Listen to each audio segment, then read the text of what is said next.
सबको यथा योग्य नमन।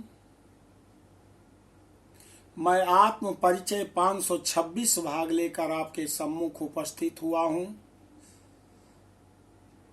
अध्याय देवी भागवत महापुराण अध्याय 24 में श्लोक संख्या 35 से लेकर के आप 43 तक सुनेंगे। भगवान भोलेनाथ की बात को सुनकर सप्त ऋषियों का वार्तालाप होता है। क्या वार्तालाप होता है इसमें हम सुनेंगे। सर्वप्रथम शंकर ध्वनि द्वारा गौरी शंकर भगवान को प्रणाम करते हैं।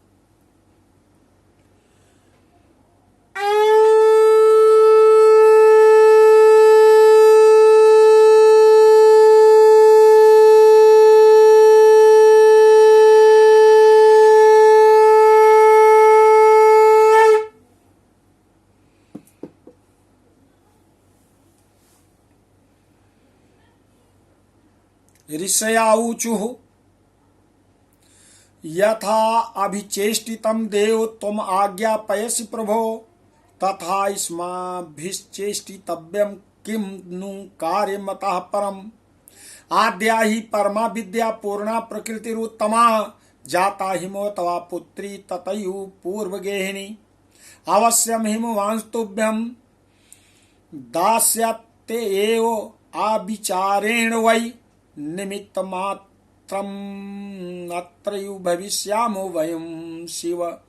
श्री महादेव उवाच इति उक्त्वा वचनं तं वै सम्मुं ते हि महर्षयः परियुर्गिरिराजस्य पुरं परमहर्षिता विवाहार्थं महेशस्य संयोजयितुम् अंबिकां तान् दृष्ट्वा समुपायातान् गिरीन्द्रोऽपि यथाविधि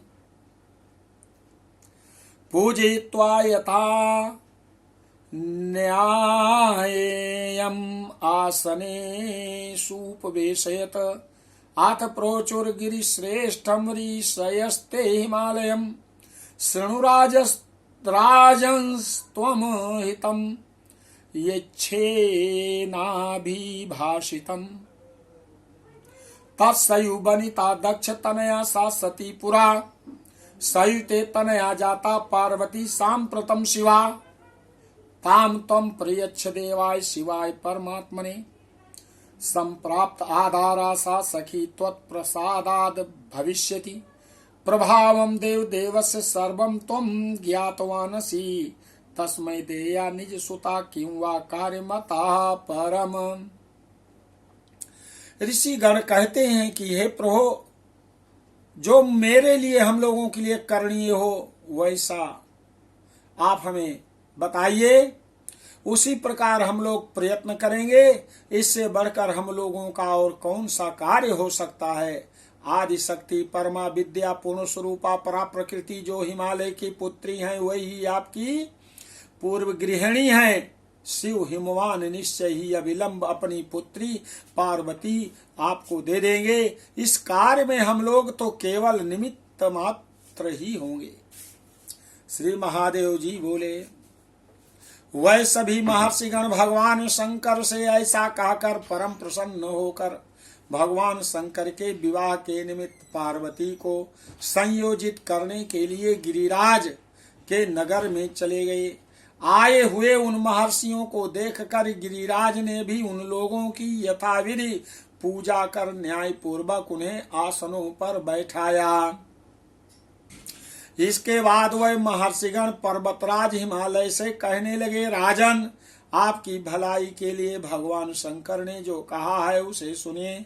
प्राचीन काल में दक्ष तनया सती उन्हीं की अर्धांगिनी थी।